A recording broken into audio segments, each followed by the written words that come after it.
tell me a bit about Trapped and what role you played in the film. You know, with Trapped, I am a provider in Texas. I'm an abortion provider in Texas. I work with all of our Texas clinics with Whole Women's Health. And I think the movie actually just tells our story, and it takes a really good look at the back scenes of what's happening against the attack against abortion providers in our country. Are you optimistic? Can you tell me where do you think this is going in this fight? I'm obviously, I've been fighting this law for over 3 years, the same law. And so I'm extremely optimistic at this point, especially coming out of oral arguments. I think the judges really asked some poignant questions. We had, the state really can't defend this argument.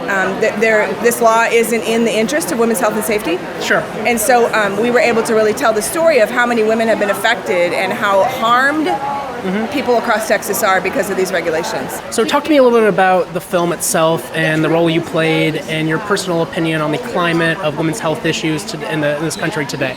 That's a lot of things. Okay, sorry. Okay, Josh. Well, in the film, I'm one of 3 independent clinic directors and owners in Alabama, and the clinic is now down to 5 providers. The state is down to 5 providers in Alabama, and we're in Montgomery. The film itself has given us a voice. For the longest time, we have, because of a barrage of picketing and anti-abortion activities and the trap laws. The trap laws have just, in the last 5 years, have just been a deluge of legislation that has been.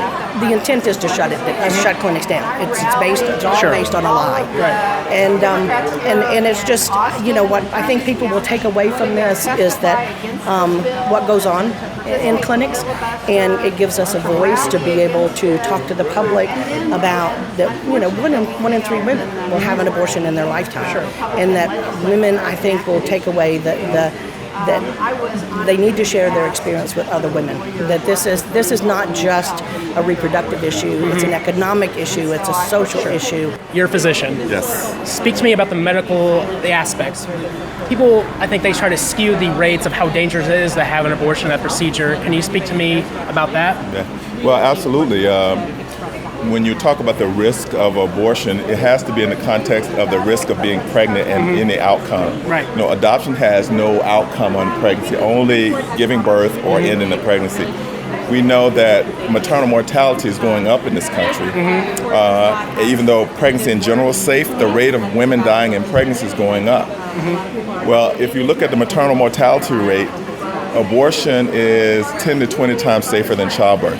Okay. So, in other words, people who want to misrepresent abortion as this dangerous thing that women are exposed to, it's actually the opposite. So the reality is, once a woman is pregnant, she can either continue the pregnancy or end it. Right. But if a woman's forced to continue a pregnancy that has 10 to 20 times the risk of an abortion, we're actually imposing on a woman unnecessary risk. Right. So abortion, when it compared to pregnancy, which is the only thing that you can compare it to in terms of risk, is 10 to 20 times safer than childbirth. So, tell me about the state of the country. What is happening? It's been a long time since Roe versus Wade, but has that stopped, let's say, the Republican Party from adjusting certain laws to make it harder for women to have health care access? Absolutely not. What has happened over the years is little by little they've chipped away at the access of abortion care, making these trap laws more and more stringent, more and more ridiculous as the years have gone on. I think they've taken small steps just to see what they could get away with, and now we're at the biggest step I think that we've all had such far since Roe v. Wade. So, can you explain to me a little bit about the political climate now when it comes to having women's health issues and rights to having abortion? Yeah. So, as you probably know, Whole Women's Health is the lead plaintiff challenging the restrictive Texas laws in the Supreme Court. Okay. And so we just came out of oral arguments last week, and we're kind of waiting to hear from the Supreme Court. But Texas is one of the worst states in the country when it comes to regulations that really bar women from accessing safe and legal abortion care, as well as family planning. Okay. And so, the stakes are really high. And what happens in Texas, unfortunately, doesn't stay in Texas. Right. I mean, we've seen sort of a trend of these laws passing all throughout the South and throughout the Midwest. So as somebody works in the legality of this issue, where do you come down on it? Because it seems like one party has been a little bit sneaky about when they're passing these laws, and the way they incorporate it in bills, very, it's hidden away. So how do you feel about that? Well, I've been fighting on this issue for a long time. I was chair of the Travis County Democratic Party when the legislature took this issue up, and we sent people out, went and testified at hearings, went and stayed all night till they kicked us out, participated in the filibuster and the rallies to try and stop the legislature from taking these actions. Alongside Wendy Davis? Yes, Okay. yes, absolutely. I was in the front row of the gallery cheering Wendy on all day and all night. Right. And so I think that what the legislature is trying to do is to make abortion inaccessible, Right. even though they can't make it illegal. Right. And of course, they're only making it inaccessible for women who don't have the means to travel Right. and to access this right. The legislatures themselves and their families, they're never going to be impacted by this because they have the means to travel to a place where abortion is legal and safe Right. and readily accessible. It's low-income women, women who have jobs that they can't get off work from, women who have child care issues, who are most impacted by this law. Right.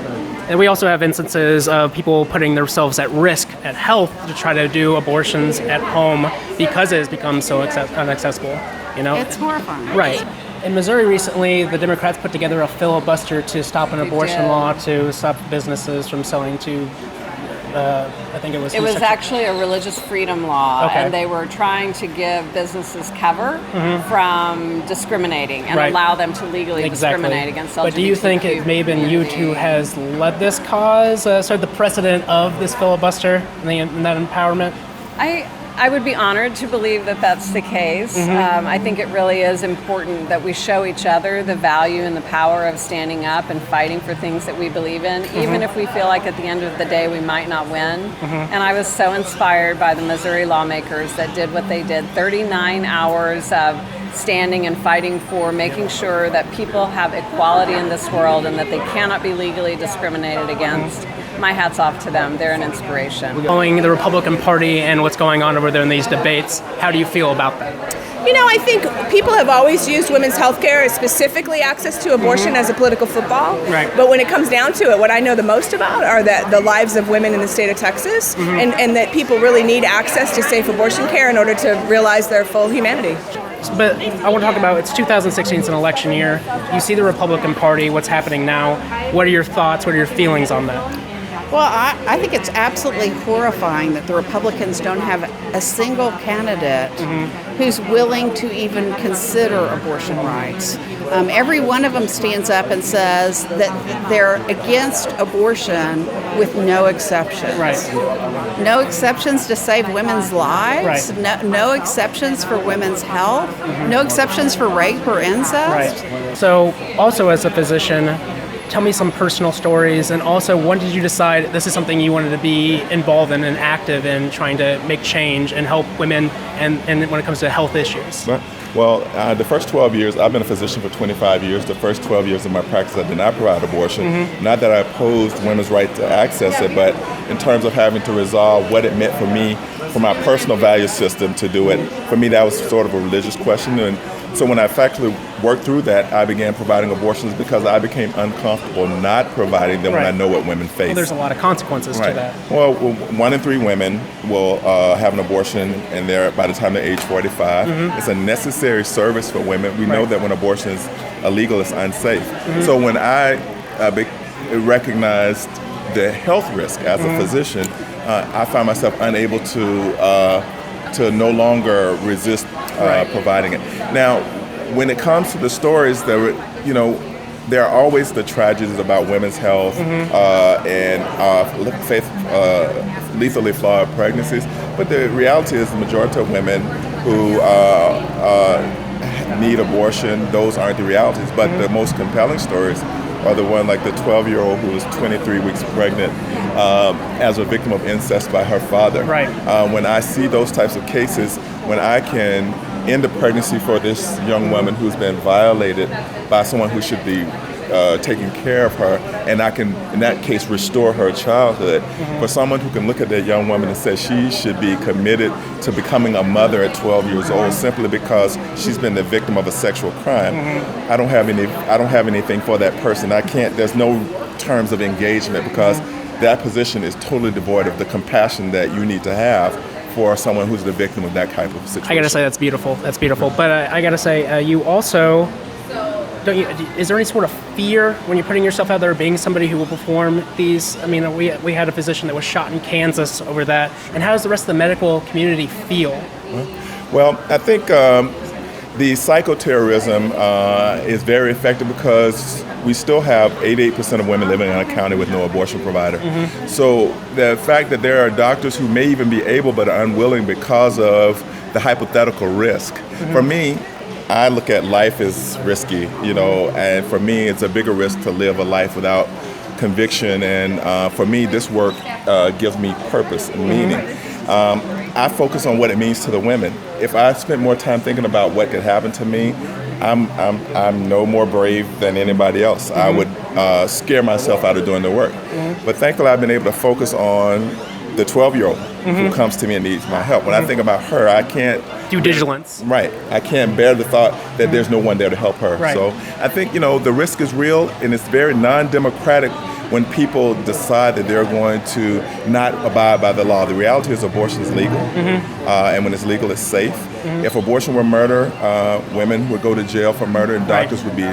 So there's that whole, keeping my eye on the prize and not getting caught up in the rhetoric and not being distracted by it.